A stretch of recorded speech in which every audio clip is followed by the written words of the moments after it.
This podcast is brought to you by Top, the stories of top companies. Disclaimer. This AI-generated content is for informational purposes only and should not be considered as investment advice. Consolidated Edison, powering New York for 2 centuries. Picture this. Deep beneath the streets of Manhattan, in a maze of tunnels older than the Brooklyn Bridge, steam hisses through 105 miles of pipes at 350 degrees Fahrenheit.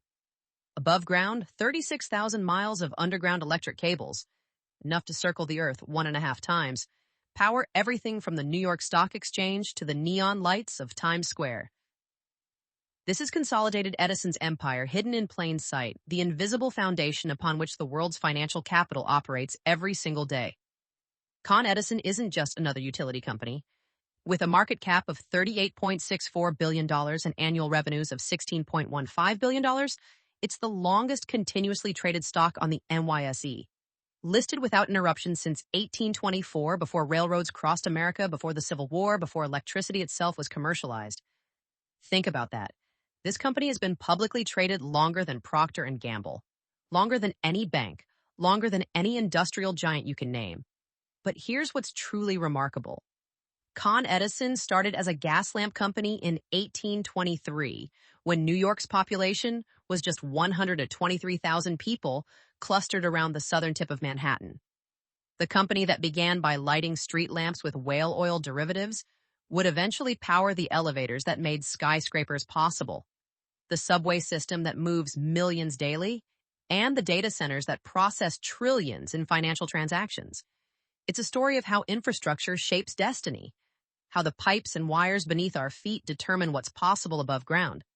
The questions we're exploring today go beyond corporate history. How does a company maintain a monopoly for 2 centuries in America's most competitive city? What happens when technological disruption, from gas to electricity, from centralized to distributed generation, threatens your entire business model, yet you can't be displaced? And perhaps most intriguingly, in an era of tech monopolies under antitrust scrutiny, why does nobody question ConEd Edison's dominance over New York's energy supply? This is fundamentally a story about 3 things: the economics of natural monopolies, the symbiotic relationship between infrastructure and urban growth, and how regulatory capture can be a feature, not a bug, of modern capitalism. It's about understanding why Warren Buffett loves utilities, why private equity can't disrupt them, and why, despite all the talk of solar panels and battery storage, ConEd Edison's moat might be wider today than it was a century ago.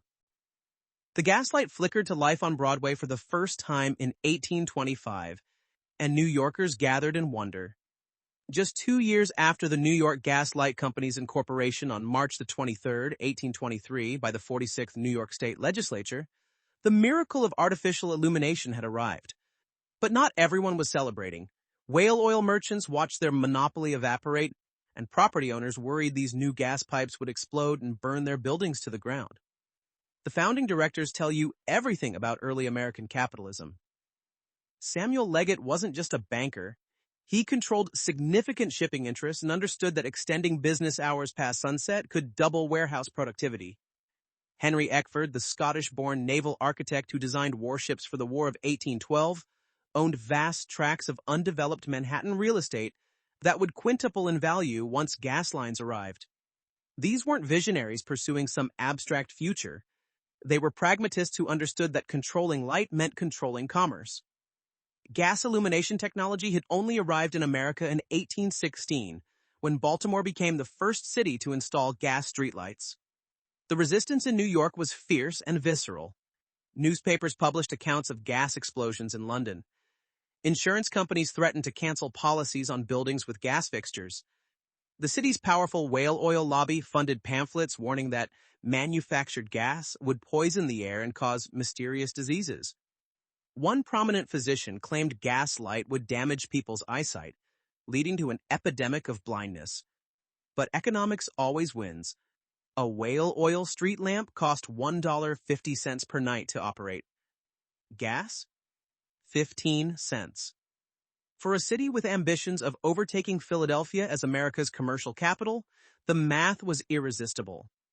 By 1830, New York Gas Light had installed 2,000 street lamps and was serving 600 private customers, including Astor House, the city's premier hotel, where Gaslight in the ballroom became a tourist attraction. Then came the necessary corruption. The Board of Aldermen controlled franchise rights for laying pipes under city streets, and the Board of Aldermen was controlled by Tammany Hall. This wasn't subtle. Aldermen literally held auctions for their votes. When New York Gas Light wanted to expand north of Canal Street in 1833, the cost wasn't just pipe and labor. It was $50,000 in fees to various aldermen, documented in company ledgers as municipal relations expenses. The Tammany machine's grip tightened under William M. Boss Tweed in the 1860s. By then, franchise approval had shifted to the County Board of Supervisors, which Tweed controlled absolutely.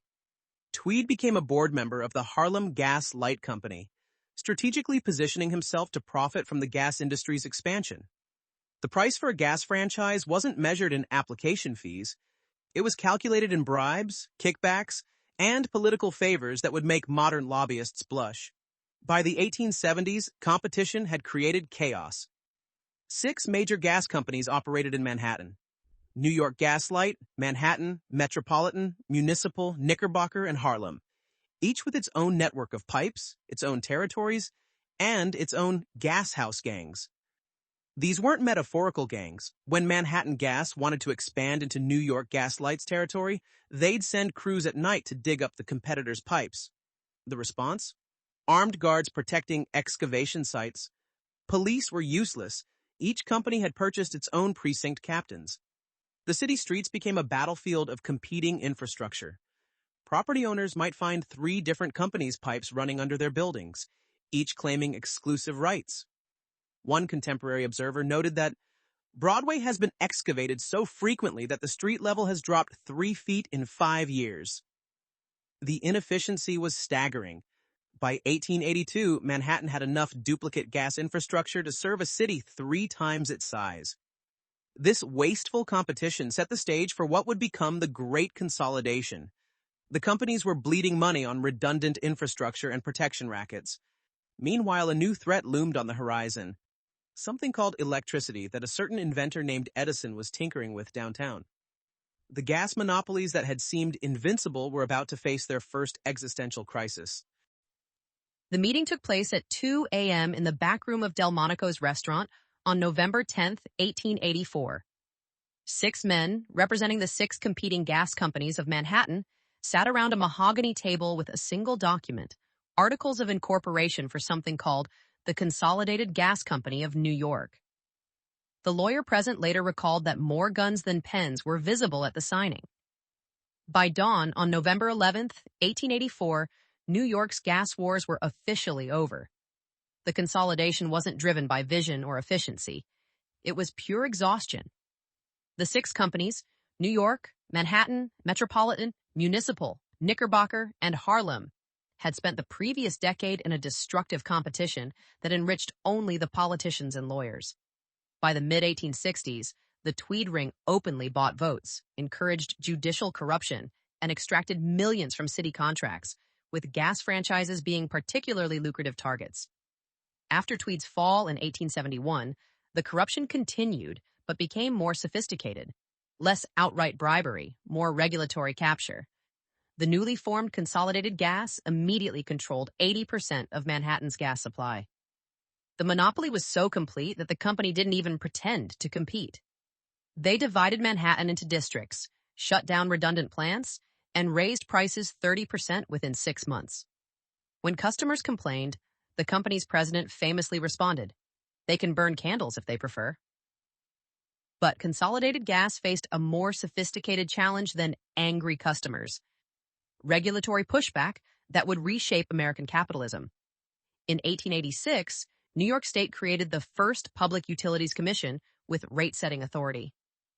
Consolidated Gas fought back, arguing that government-mandated rates violated the 14th Amendment's protection against property seizure without due process.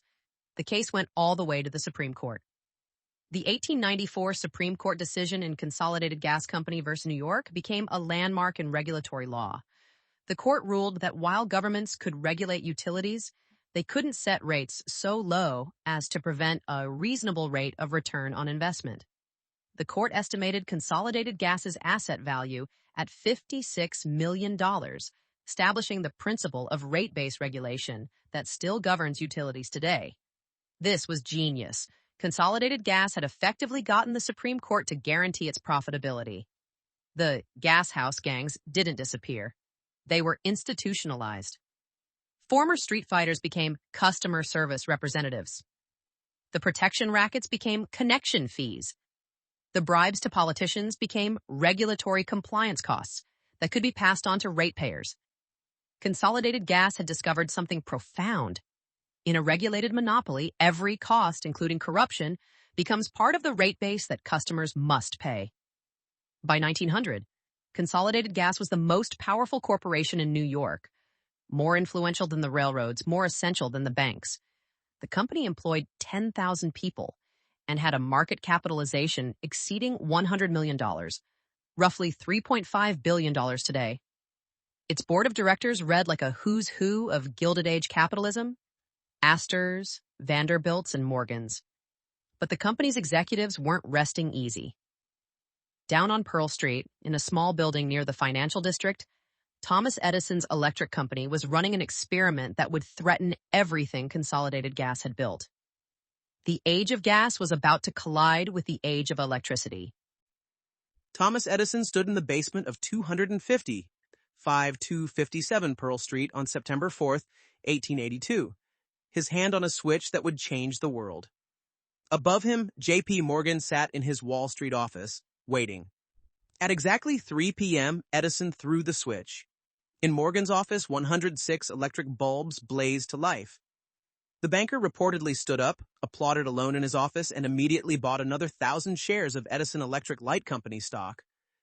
Edison had formed the Edison Electric Light Company in 1878 with several financiers, including J.P. Morgan, Spencer Trask, and members of the Vanderbilt family. On December 17, 1880, he founded the Edison Illuminating Company, and during the 1880s, he patented a system for electricity distribution. The Pearl Street station consumed coal for fuel and began with 6 100 kilowatts dynamos, serving an initial load of 400 lamps to 82 customers. The Pearl Street station was an engineering marvel hidden in plain sight. Edison had deliberately chosen the location in the heart of New York's financial district, knowing that if he could convert Wall Street, the rest of the world would follow. The station's 6 dynamos, each the size of a small building, were nicknamed jumbos after P.T. Barnum's famous elephant. They roared so loudly that workers communicated through hand signals. By the end of the month, they had 59 customers. By the next year, they had 513. By 1884, Pearl Street Station was serving 508 customers with 10,164 lamps. But these numbers don't capture the psychological revolution. For the first time in the human history, night could be turned into day at the flip of a switch. The New York Times building installed electric lights and immediately doubled its printing hours. The stock exchange extended trading. Restaurants stayed open past midnight. Edison's genius wasn't just technical, it was financial. He didn't just sell light bulbs, he sold an entire system. Customers paid for the dynamos, the wiring, the meters, and a monthly service fee. He created the blueprint for every infrastructure business that would follow. Huge upfront capital costs, recurring revenue, and customer lock-in. Once you wired a building for electricity, switching back to gas was unthinkable. The established gas companies initially dismissed electricity as a novelty for the rich. Gas was 40% cheaper per unit of light, and gas infrastructure already reached 90% of Manhattan buildings. But they missed the crucial point. Electricity wasn't just about light. It was about power. For elevators, for machinery, for ventilation systems. The first electric elevator was installed in 1889, and suddenly buildings could rise beyond the 5-story walk-up limit. The skyscraper age had begun, and it ran on electricity. The station burned down in 1890, destroying all but one dynamo that is now kept in the Greenfield Village Museum in Dearborn, Michigan. The fire, likely caused by overloaded equipment struggling to meet exploding demand, should have been a disaster. Instead, Edison used it as an opportunity. The rebuilt station, operational by 1895, had tripled the capacity and incorporated every lesson learned from the first decade of operation. But Edison had a problem that would define the next phase of electrical development. His direct current DC system could only transmit power about a mile from the generating station. This meant building a power plant every few blocks, economically impossible for citywide coverage. Meanwhile, a Pittsburgh entrepreneur named George Westinghouse had acquired patents for alternating current AC systems that could transmit power hundreds of miles. The stage was set for one of American business history's most vicious competitive battles. The body of William Kemmler twitched and convulsed for 8 minutes as 1,000 volts of alternating current surged through the first electric chair on August 6, 1890, at Auburn Prison in New York. The execution was supposed to be quick and humane. Instead, witnesses vomited and fled the chamber as the smell of burning flesh filled the air. George Westinghouse, whose AC generators powered the execution, telegrammed the press they would have done better with an axe. Edison's response was colder. The criminal died instantly. The experiment was a complete success. This grotesque spectacle was just one battle in the War of the Currents, a corporate conflict that began in 1886 when George Westinghouse's company introduced an alternating current system that used transformers to step down from high voltage for indoor lighting. Edison had built his empire on direct current, DC, which was safe but limited. Power could only travel about a mile from the generator. Westinghouse's AC could travel hundreds of miles, making citywide and eventually nationwide electrification economically feasible. Edison understood the existential threat immediately. If AC became the standard, his entire infrastructure, every generator, every meter, every foot of copper wire installed under Manhattan streets, would become obsolete. His response was a masterclass in corporate warfare disguised as public safety advocacy.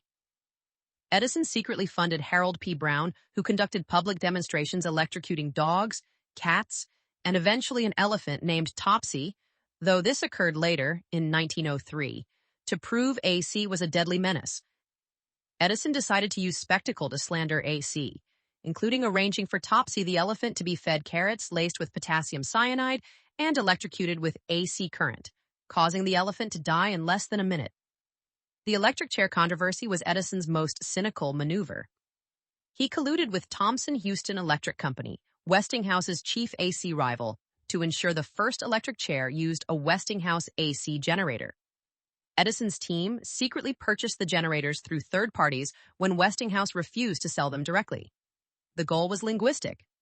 Edison wanted execution by electricity to be called Westinghousing, forever associating his rival's technology with death. But technology has its own logic. AC's economics were irresistible. Where Edison needed a power station every square mile, Westinghouse could serve an entire city from a single plant. When Westinghouse won the contract to light the 1893 World's Columbian Exposition in Chicago, underbidding Edison by half, the war was effectively over. The exposition's 100,000 incandescent lights, powered by Westinghouse AC generators, dazzled 27 million visitors. It was the largest electrical installation in history, and it worked flawlessly. The financial toll on Edison was devastating. By 1889, his investors, led by J.P. Morgan, forced him to merge his companies into Edison General Electric, reducing his role to a figurehead. In 1892, Morgan engineered another merger with Thomson Houston, dropping Edison's name entirely. The company became simply General Electric. Edison reportedly said, "I've come out of it all right, but it's hard to be thrown out of your own shop." By the early 1890s, the war was winding down. Further deaths from AC lines in New York forced companies to implement safety measures: insulated wires, proper grounding, professional installation standards. The technology that Edison claimed would kill children in their sleep became the backbone of modern civilization. Even Edison's own power stations eventually converted to AC. The real victor wasn't Westinghouse or Edison. It was J.P. Morgan, who ended up controlling both General Electric and, through various financial maneuvers, significant stakes in Westinghouse Electric. Morgan understood something both inventors missed. In infrastructure businesses, consolidation is destiny. The War of the Currents didn't end with one technology defeating another. It ended with finance capital subordinating both technologies to the logic of monopoly returns. The deal that created modern Con Edison was negotiated in a private dining room at the University Club on Fifth Avenue over the course of 3 dinners in December 1900. Anthony N. Brady, who controlled Consolidated Gas, and Henry Villard, who ran Edison's electric interests, initially despised each other. Brady called electricity a rich man's toy. Villard considered gas a dying technology for slum tenements. J.P. Morgan, who held stakes in both companies, locked them in the room with a simple message. Gentlemen, you will not leave until you've agreed to terms. In 1901, Consolidated Gas Company bought Edison Illuminating Company, which had been founded by Thomas Edison in 1880. The merger made brutal economic sense. Gas and electric companies were literally destroying each other's infrastructure. When electric companies laid conduits, they accidentally ruptured gas mains. When gas companies did repairs, they inadvertently cut electric cables. The city had recorded 1,700 such accidents in 1899 alone. But the real driver was load balancing. Gas demand peaked in the evening for lighting. Electricity peaked during the day for industrial motors and elevators. Combined, the companies could run their generators more efficiently, spreading fixed costs over more hours of production. It was the same logic that would later drive every utility merger. Infrastructure has massive fixed costs and marginal variable costs, so utilization is everything. By 1920, after absorbing more than 30 smaller companies, New York Edison, the electric subsidiary of Consolidated Gas, had become the undisputed electricity leader in New York. The consolidation process was methodical and ruthless. When Yonkers Electric Light refused to sell in 1919, New York Edison built transmission lines that completely surrounded their service territory, then offered electricity at half Yonkers rates to any customer just outside their franchise area.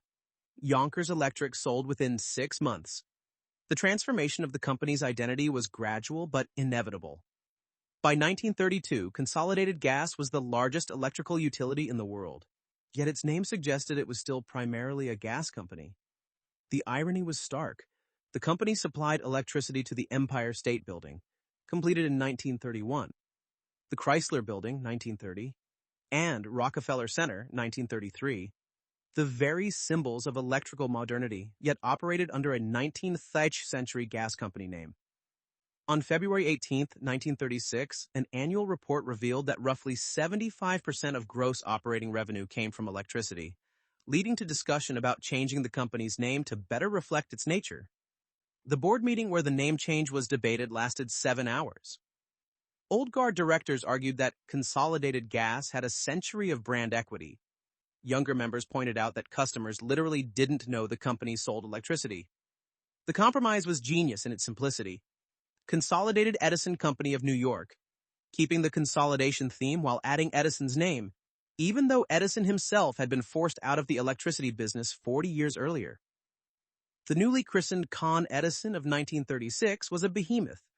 40,000 employees, $1.2 billion in assets, roughly $25 billion today, serving 3.2 million customers. It operated 17 generating stations, 85 substations, and maintained 62,000 miles of underground cable. The company didn't just power New York. It was New York, as essential to the city's function as its water supply or streets. The merger created the template for modern utility operations: massive scale, regulatory capture disguised as compliance, and the transformation of a competitive market into a regulated monopoly that guaranteed returns. It was capitalism perfected. Competition was eliminated not through victory but through consolidation, and profits were guaranteed not by market success but by regulatory fiat. The lights went out at 5:27 p.m. on November 9, 1965. Within minutes, 30 million people across 8 states were in darkness. In New York City, 800,000 people were trapped in subway cars. At the Waldorf Astoria, guests formed human chains to navigate pitch-black corridors. The New York Stock Exchange, caught mid-transaction, wouldn't know for 3 days whether certain trades had cleared. Con Edison's CEO, Charles Luce, was at the opera when an aide whispered the news. His response? That's impossible. Check again. The Great Northeast Blackout of 1965 wasn't supposed to happen. Post-war Con Edison had built what engineers called the most reliable grid in human history. The company had invested $2 billion between 1945 and 1965, expanding capacity for a booming metropolis. New York's population had swelled to 8 million. Air conditioning, adopted by 40% of households by 1965, had transformed summer peak loads. The subway system, fully electrified, moved 2 billion riders annually. Con Edison powered it all. Con Edison acquired land on the Hudson River in Buchanan, New York, in 1954 for the Indian Point nuclear power plant, with the first reactor beginning generation on September 16, 1962. Nuclear power was supposed to be the ultimate solution. Endless, clean electricity too cheap to meter, as Atomic Energy Commission Chairman Lewis Strauss famously predicted. Indian Point represented a massive bet, $150 million for the first reactor, roughly $1.4 billion today, more than Con Edison had spent on infrastructure in any single year of its history. The nuclear dream quickly became a nightmare. The reactor was shut down on October 31, 1974, because the emergency core cooling system did not meet regulatory requirements. Cost overruns were spectacular. Indian Point 2, originally budgeted at $120 million, cost $460 million. Indian Point 3 ballooned from $200 million to $620 million. Environmental groups led by the Hudson River Fishermen's Association sued over thermal pollution killing millions of fish. By 1975, Con Edison was spending more on lawyers than on coal. Then came July 13, 1977. The night New York went insane. Lightning strikes caused a blackout of all New York City except the Rockaways, which received power from the Long Island Lighting Company. But this wasn't the almost festive atmosphere of 1965. This was New York in fiscal crisis, with 300,000 jobs lost since 1970, the South Bronx literally burning, and crime at historic highs. The looting started within an hour. By dawn, 1,616 stores had been ransacked, 1,037 fires set, 3,776 people arrested. Damage exceeded $300 million. In Bushwick, Brooklyn, entire blocks burned to the ground. The 1977 blackout exposed a utility in crisis. Con Edison hadn't built a new power plant since 1974. Maintenance had been deferred for years. The company later admitted that critical equipment at the Ravenswood generating station hadn't been properly serviced since 1969. The transmission system was held together with what one engineer called prayer and duct tape. Enter Charles Luce, the CEO who saved Con Edison from itself.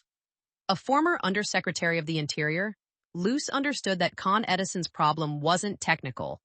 It was political and managerial. The company was organized like a medieval fiefdom, with separate duchies for Manhattan, Brooklyn, Queens, each with its own management structure, incompatible equipment, and bitter rivalries. Brooklyn managers literally wouldn't share spare parts with Queens during emergencies. Luce's reforms were radical. He reorganized operations by function rather than geography. One department for generation, another for transmission, a third for distribution. He hired the first woman executive in the company's history, the first black senior managers, and instituted what he called customer service, a concept so foreign that employees needed training on how to answer phones politely. The company's previous customer service philosophy was summed up by a sign in the Bronx Service Center: "We're the only game in town. Take it or leave it." The turnaround was measurable. Customer complaints dropped 70% between 1978 and 1980. System reliability improved from 99.96% to 99.98%, seemingly tiny, but representing millions of customer hours of avoided outages. Luce negotiated the sale of Indian Point 3 to the New York Power Authority for $387 million, removing a massive capital burden. He settled environmental lawsuits by agreeing to install fish protection systems that, while costing $40 million, ended a decade of legal warfare. But Luce's greatest achievement was psychological. He convinced New Yorkers that Con Edison was competent again. When asked how he did it, he said, "I stopped treating customers like hostages and started treating them like the owners, which through their rates they essentially are. The meeting that would revolutionize New York's energy market took place in Albany on March 19, 1996. Governor George Pataki, flanked by utility executives and consumer advocates, announced the unthinkable. New York would deregulate its electricity market. Con Edison's century-old monopoly on power generation was ending. Competition, Pataki declared, will do for electricity what it did for telecommunications: lower prices and improve service. Con Edison's executives had seen this coming. California had begun deregulation proceedings in 1994. Pennsylvania and Massachusetts were moving forward. The logic seemed irresistible. Why should a regulated monopoly own both the power plants and the wires? It would be like letting a tant own both the phone lines and the only phones you could buy. CEO Eugene McGrath knew resistance was futile, but he also saw opportunity. Con Edison could shed its aging, expensive generation assets and focus on what couldn't be replicated: the distribution network. On January 1st, 1998, following deregulation, a holding company, Consolidated Edison Inc., was formed. This wasn't just a corporate restructuring. It was an admission that the integrated utility model Edison and Insul had created was obsolete. The holding company structure allowed ConEd to separate its regulated utility operations from new, unregulated ventures. Wall Street loved it. The stock jumped 15% on the announcement. The asset sales were breathtaking in scope. Northern States Power, Keyspan, and Orion Power paid a total of $1.65 billion for Con Edison's generation facilities. The Indian Point nuclear plants went for $967 million. The Ravenswood Generating Station in Queens, 3,000 megawatts of oil and gas-fired capacity, sold for $597 million. In 18 months, Con Edison divested 7,800 megawatts of generation, roughly 70% of New York City's power supply. ConEd then announced plans to buy Orange and Rockland Utilities for $790 million, completed in 1999, which helped protect it from acquisition. This was defensive strategy at its finest. Throughout the late 1990s, utilities were consolidating nationally. Duke Energy, American Electric Power, and Dominion Resources were all hunting for acquisitions. By buying Orange and Rockland, Con Edison made itself 30% larger and much more expensive to acquire. It also gained a foothold in New Jersey and Pennsylvania, markets with different regulatory structures that provided diversification. The failed Northeast Utilities merger of 1999 to 2001 revealed the limits of Con Edison's expansion ambitions. The $3.8 billion deal would have created the nation's largest utility, serving from Maryland to Maine.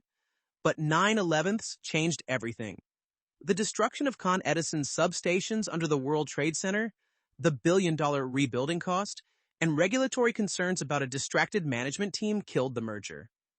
Con Edison paid a $1.2 billion breakup fee, the largest in utility history. But here's what's remarkable. Deregulation didn't weaken Con Edison, it made it stronger. Without the capital burden of power plants, Con Edison could focus on its true monopoly: the wires, pipes, and infrastructure that nobody could duplicate. The company's return on equity improved from 8.5% in 1997 to 11.2% by 2000. Operating margins expanded. The stock price doubled. The transformation also changed how Con Edison made money. Before deregulation, profits came from the spread between the cost of generating electricity and the regulated price. After deregulation, profits came from transmission and distribution charges, basically toll collection on electron highways. Every kilowatt hour that moved through Con Edison's wires, regardless of who generated it, paid a fee. It was like owning every bridge and tunnel into Manhattan. Pure monopoly rents. McGrath understood something his critics missed. In infrastructure, ownership of the network is more valuable than ownership of what flows through it. Generators could compete, prices could fluctuate, new technologies could emerge, but everyone still needed Con Edison's wires to reach customers. As he told investors in 2000, "We're not in the electricity business anymore. We're in the delivery business, and nobody delivers to New York except us." The numbers validated the strategy. By 2000, Con Edison's regulated rate base had grown to $12 billion, generating guaranteed returns of nearly $1.3 billion annually.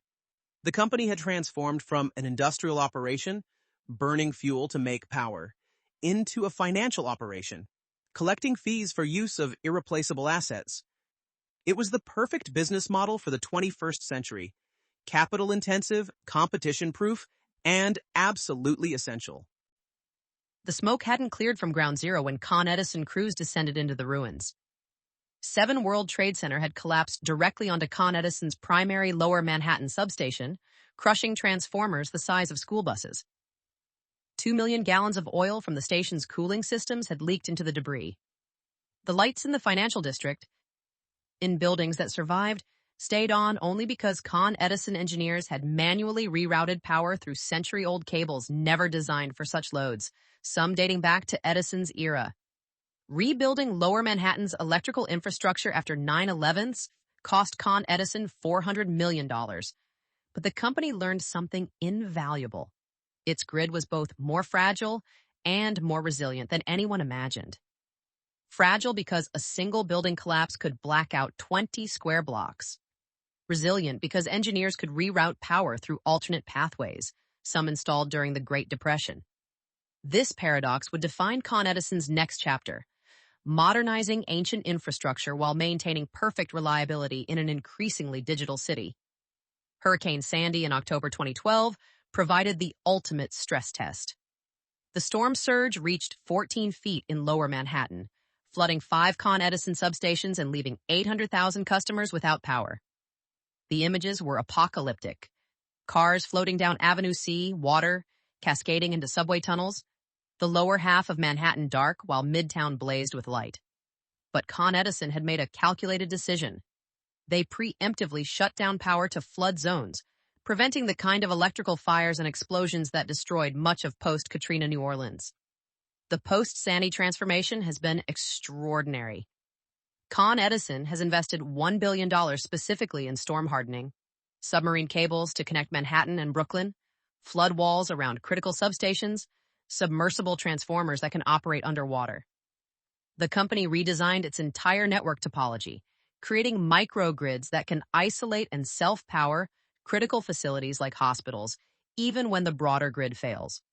Con Edison operates the largest commercial steam system in the world, providing steam service to nearly 1,600 commercial and residential establishments in Manhattan, from Battery Park to 96th Street.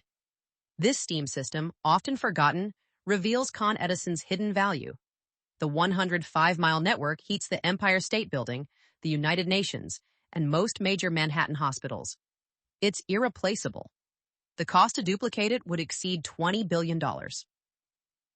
During COVID-19, when buildings emptied, steam demand dropped 30%, but Con Edison still collected minimum charges from every connected building.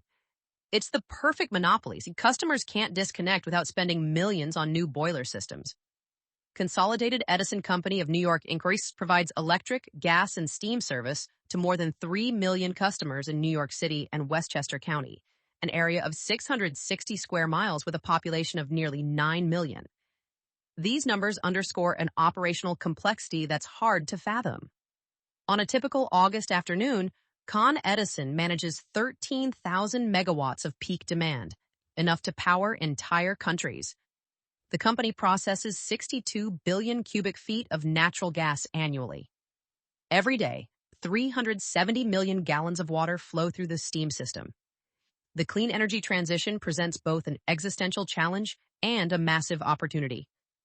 New York State's Climate Leadership and Community Protection Act mandates 70% renewable electricity by 2030. For Con Edison, this means completely reimagining a grid built for one-way power flow from large plants to consumers. Now, solar panels on Brooklyn brownstones feed power back into the grid. Battery systems in Queens charge at night and discharge during peak hours. The grid must become bidirectional, smart, and infinitely more complex. Con Edison's response has been to position itself as the essential enabler of clean energy. The company is investing $4 billion in grid modernization through 2025. smart meters that provide real-time usage data, sensors that can detect and isolate problems before they cause outages, and software that can manage millions of distributed energy resources. As CEO Tim Cawley puts it, we're becoming a technology company that happens to own wires. In 2024, Consolidated Edison's revenue was $15.26 billion, up 4.04% from $14.66 billion, though earnings fell 27.75% to $1.82 billion. The earnings decline reflects the massive capital investments required for grid modernization, spending that will eventually be recovered through rates but pressures near-term profitability. This is the utility paradox. The more they invest, the larger their rate base grows, generating higher future returns, but the immediate impact is margin compression. The most fascinating development is Con Edison's transformation into a data company. The utility now collects 250 million meter readings daily, tracking not just how much energy customers use, but when, creating patterns that reveal everything from economic activity to public health trends. During COVID lockdowns, Con Edison could track the return to office by watching Midtown Manhattan's electricity demand. They knew restaurants were recovering before sales tax data showed it. This data is invaluable, and Con Edison owns it all. Looking forward, Con Edison faces three megatrends that will define its next decade. First, building electrification. New York City has banned natural gas connections in new buildings starting in 2024. Every new building must be all electric, dramatically increasing electricity demand. Second, transportation electrification. The MTA's plan to convert its entire bus fleet to electric by 2040 will require charging infrastructure equivalent to adding a small city to the grid. Third, climate adaptation. Con Edison now models for Category 3 hurricanes hitting New York, scenarios that would have seemed absurd in 2000. Here's the beautiful paradox of Con Edison's business model. The more money they spend, the more money they make. This isn't corporate inefficiency. It's the mathematical logic of rate-based regulation. A system so perfectly designed to generate returns that it makes Silicon Valley's winner-take-all dynamics look amateur. The formula is deceptively simple.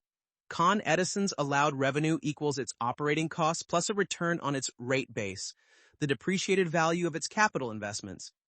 If Con Edison has a $20 billion rate base and regulators allow a 9% return, that's $1.8 billion in guaranteed profit, regardless of economic conditions, competitive threats, or technological disruption.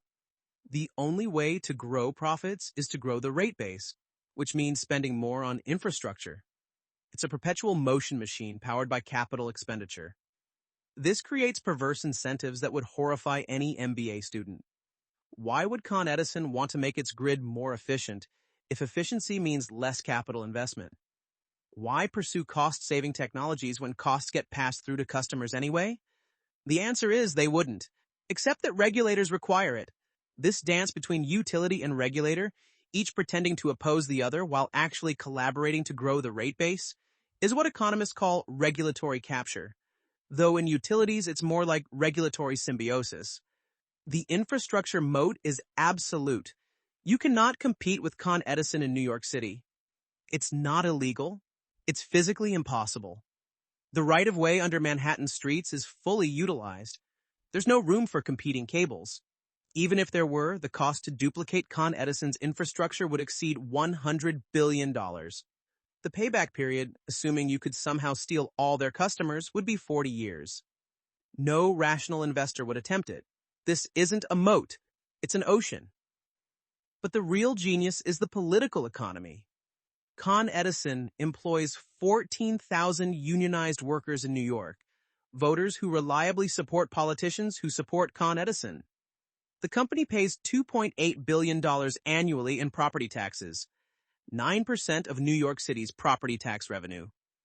Every city council member knows that antagonizing Con Edison means explaining to constituents why their taxes went up or why their nephew lost his union job. It's mutual assured destruction, ensuring political stability. The tax collection function is particularly elegant. Con Edison doesn't just pay taxes, it collects them. Look at your utility bill: delivery charges, system benefit charges, renewable energy charges, temporary state assessment surcharges. These aren't Con Edison fees. They're government taxes and programs that Con Edison collects on behalf of various agencies. The company is essentially a tax collector with better credit ratings than most governments. This makes Con Edison indispensable to government finance, creating another layer of protection. Capital allocation in this environment follows different rules than in competitive markets. Con Edison doesn't maximize return on invested capital. It maximizes invested capital subject to regulatory approval. Every dollar spent on infrastructure earns that guaranteed 9% forever. This is why Con Edison will spend $500 million on grid modernization that might save customers $100 million. The savings don't matter. The $500 million added to the rate base does. Managing regulatory relationships is the core competency. Con Edison maintains a full-time staff of 200 people whose only job is regulatory affairs. They don't just respond to regulations, they shape them. When New York considered retail electricity competition in 2016, Con Edison's regulatory team crafted the proposal that was ultimately adopted, ensuring that regardless of who sold the electricity, Con Edison would still own the delivery infrastructure. They wrote the rules of their own game. The contrast with tech monopolies is instructive.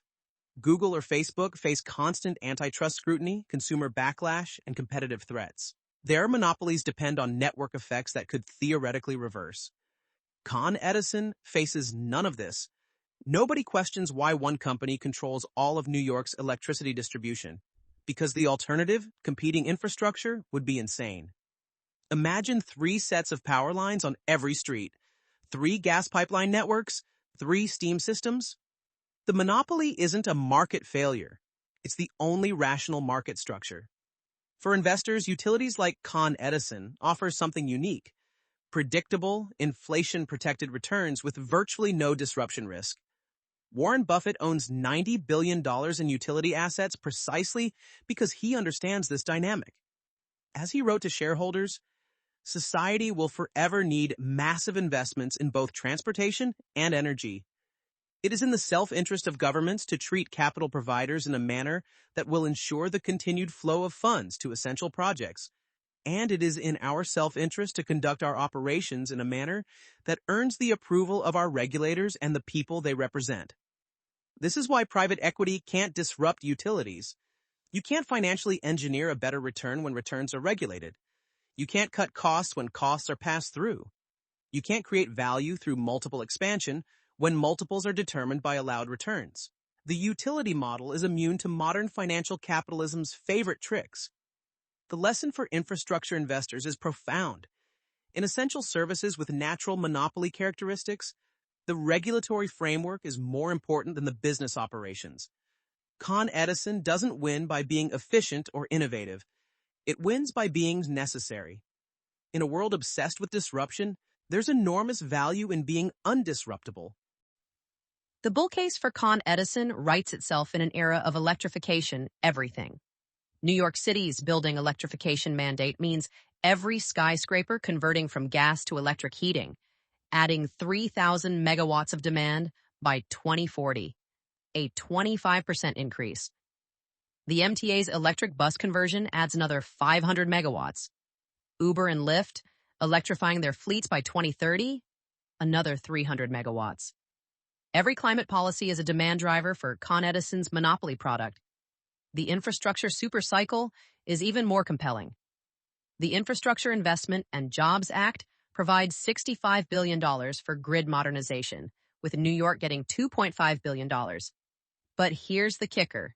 Utilities must match federal funds, meaning Con Edison will add $5 billion to its rate base with only $2.5 billion of shareholder capital. It's leveraged rate base growth with taxpayer subsidy. The company projects its rate base growing from $36 billion today to $51 billion by 2028, a 42% increase that translates directly to profit growth. Regulatory certainty in New York is remarkable. The Public Service Commission just approved Con Edison's request for 9.2% allowed return on equity through 2025, above the national average of 8.8%. More importantly, they approved automatic recovery mechanisms for storm costs, bad debt, and property taxes, removing major earnings volatility. New York needs Con Edison to finance the energy transition. Antagonistic regulation would be economic suicide for the state. The dividend aristocrat status matters more than most realize. Con Edison has paid dividends for 49 consecutive years, making it one of only 65 companies in the S&P 500 with such consistency.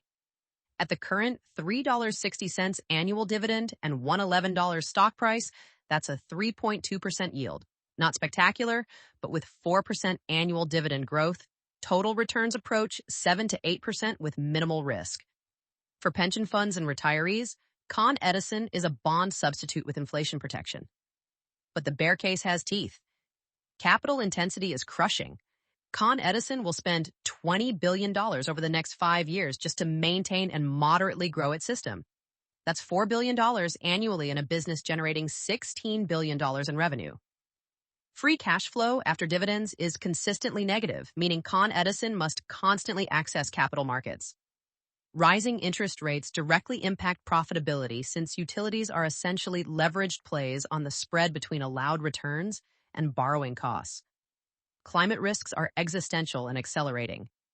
Category 3 hurricanes, once considered impossible in New York, are now planned for. Sea level rise threatens $10 billion of Con Edison's infrastructure below the floodplain. The company spent $2 billion on Hurricane Sandy recovery. The next major storm could cost double. Insurance is becoming problematic.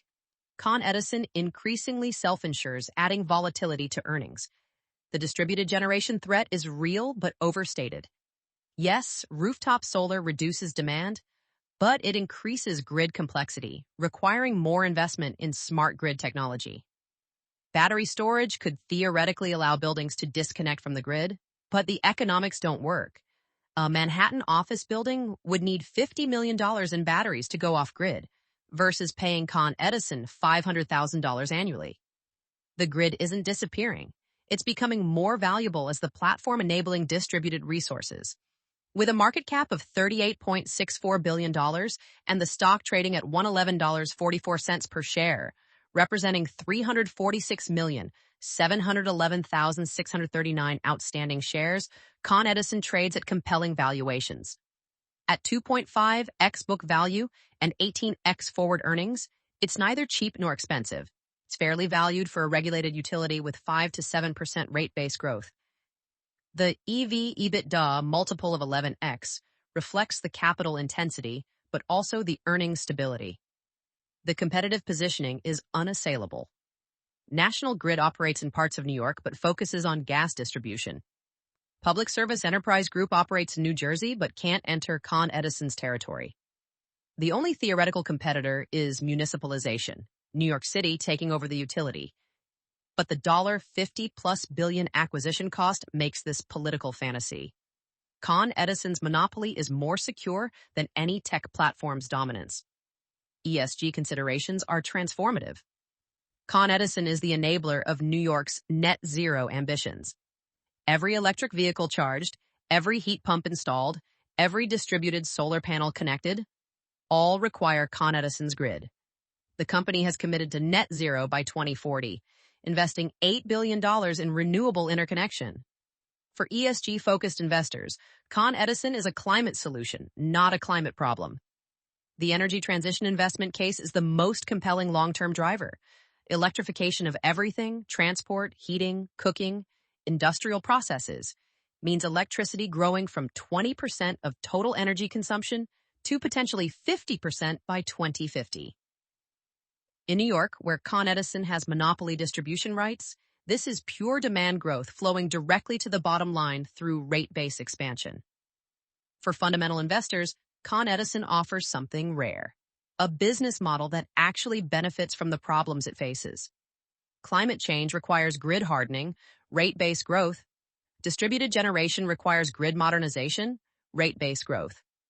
Electrification requires capacity expansion, rate-based growth. Every challenge becomes an investment opportunity that generates regulated returns. It's anti-fragile by design. Standing in Con Edison's control room in Queens, watching operators manage 13,000 megawatts of power flow across 5 boroughs in real time, you're witnessing something remarkable. A 200-year-old company operating at the technological frontier. Every smart meter, every grid sensor, every predictive algorithm is layered atop infrastructure dating back to the Gilded Age. It's archaeology and artificial intelligence occupying the same space. The grid of 2050 will be unrecognizable from today's, yet Con Edison will still own it. Imagine buildings as batteries, storing power when cheap and selling it back when expensive. Vehicle-to-grid technology turning every parked electric car into a distributed power plant. Artificial intelligence predicting and preventing outages before they occur. Quantum computing optimizing power flow in ways current mathematics can't conceive. All of it will flow through Con Edison's wires, generating those guaranteed returns. Climate adaptation will reshape everything. Con Edison is already planning for 2100 scenarios. Summer temperatures reaching 115 degrees Fahrenheit, creating unprecedented cooling demand. Winter polar vortexes dropping to minus 20 degrees Fahrenheit. Stressing heating systems never designed for such extremes. Hurricanes arriving annually rather than generationally. The company is designing infrastructure for a climate that doesn't yet exist, a remarkable act of faith in both engineering and capitalism. The smart city revolution makes Con Edison more essential, not less. Every IoT sensor, every connected streetlight, every automated building system requires reliable power. The data centers supporting urban artificial intelligence consume massive amounts of electricity. Manhattan alone has 400 megawatts of data center demand, growing 20% annually. The digital city is an electric city, and Con Edison owns the electrons. Distributed energy resources seem disruptive but actually entrench Con Edison's position. Managing millions of solar panels, batteries, and smart appliances requires an orchestration platform, the grid itself. Con Edison becomes not just a utility but a system operator, a market maker, a technology platform. It's the app store for energy, taking a cut of every transaction while others do the innovation. But the real future is about resilience, not just reliability. Cities are recognizing that infrastructure is destiny, that economic competitiveness depends on power reliability, climate resilience, and energy affordability. Con Edison's ability to deliver all three makes it indispensable to New York's future. The company that started by lighting gas lamps will end up powering whatever comes next. The philosophical implications are profound.